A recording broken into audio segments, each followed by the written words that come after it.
New York Times writer Thomas Campbell wrote this anecdote. 4 years ago, a team of Chinese archaeologists showed me objects unearthed from an ancient tomb. Laid out was an exquisite array of vases, ritual vessels, and a set of beautiful silver tigers and dragons.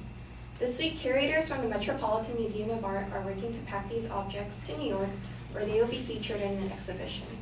Supported in part by the National Endowment for the Arts, the exhibition will teach our visitors about the origins of China.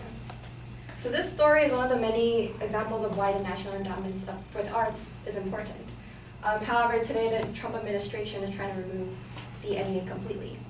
So the proposition I am advocating today is that eliminating the federal budget for the NEA will have a detrimental effect. To support this, I will be talking about the importance of and influence of art itself, how the NEA provides opportunities, and how the NEA's impact is effective at a low cost. So to begin with, what is the NEA? So according to the official website, the National Endowment for the Arts is the independent federal agency whose funding and support gives Americans the opportunity to participate in the arts, exercise their imaginations, and develop their creative capacities. So I believe that art itself, is important. That's why we have extracurricular activities based on art. That's why we still, apply it in society. It's really about a way of expression. It's a way for us to represent our emotions, our thoughts, and our ideas. American philosopher Suzanne K. Langer says that the primary function of art is to objectify feeling so that we can contemplate and understand it. So in that way, it's a way for us to be able to learn about ourselves and to be able to learn about each other and about each other's cultures. So we become exposed to each other's cultures and the different ways of ideas of living and different ideas of culture and whatnot. So that's kind of ties in with the example about the Chinese artifacts in the beginning. So the NEA's function is helping to support the enrichment of different cultures. My second point is that the NEA funding provides a lot of opportunities. So a lot of the funding initially goes to communities where they don't have a lot of access to art and art education itself. I think we in Southern California, we have a lot of good access and resources to the art community. So we have things like LACMA, we have the Walt Disney Concert Hall, we have a lot of festivals and musicals and that such. But a lot of rural and poor communities don't have the same access as we do.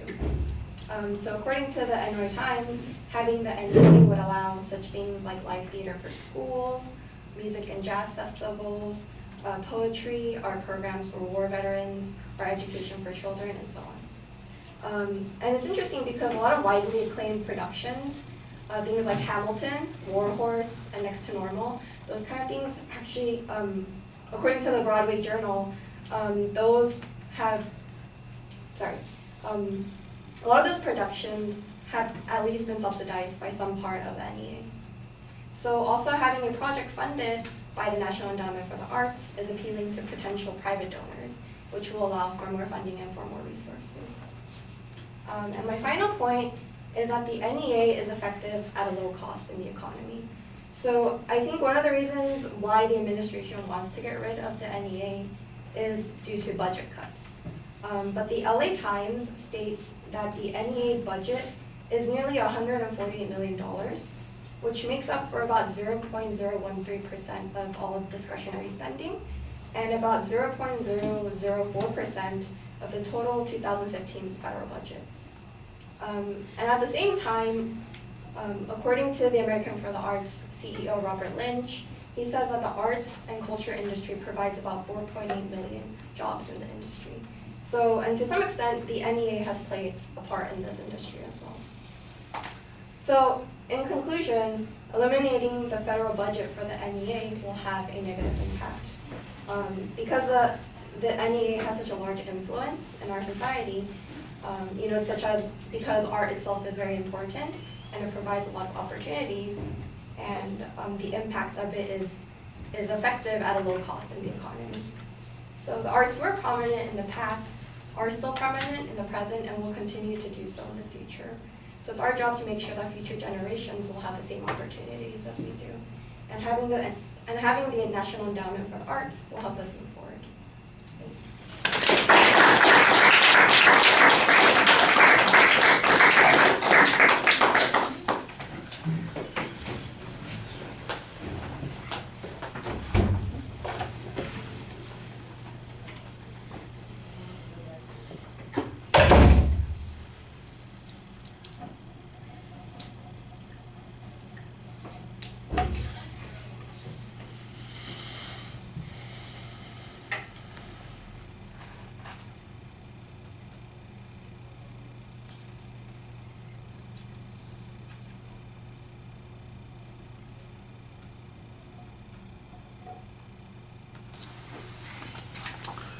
All right, Hannah, the proposition's clearly identified. There's a straightforward listing of what the supporting points are going to be. Once again, I think we need to work on making those claims instead of just labels, so that's a little bit problematic. When you do signpost in the body of the speech, it's not too hard to follow. I thought that your third point, when you got to it, was phrased a little bit more like a claim.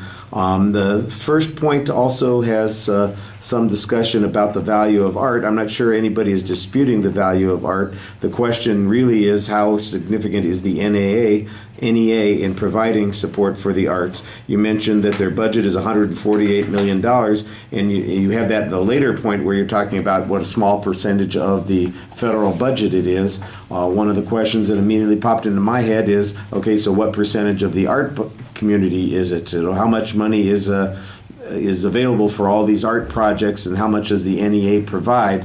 That's the kind of thing that I think we need a little bit more of. You mentioned, for example, that there are places in the country where they don't have access to particular kinds of programs, and you talked about poetry or music classes or band or things like that. And you say the NEA does something about that, and I'm trying to find some examples of where it does something like that, any statistical information that supports that conclusion, and there's not really anything except sort of your general piece of information that says that the NEA is there to do those kinds of things. The notion that they wouldn't exist without the NEA's assistance, that's what I think you need to build a little bit more information on. You mentioned the successful stage plays, and you suggested that the NEA was in some way subsidizing those to begin with, and you have a source citation on that. That's pretty good. I'm just wondering, same sort of thing. I'm wondering, okay, well, how much of the box office from Hamilton or Warhorse could replace the NEA funds if they went away? Those are pretty substantial programs, and I'm not sure how much money Hamilton has made, but it wouldn't surprise me that it exceeds $148 million, which is the entire NEA budget. So it sounds like the NEA is not getting a very good return on their investment. Why is not more money available for programs from things that they have supported? I think that's the argument that is missing here. It's not so much that the NEA subsidizes everything, but the NEA subsidizes some things that then support the larger market, and I think that's maybe the way to make that particular argument.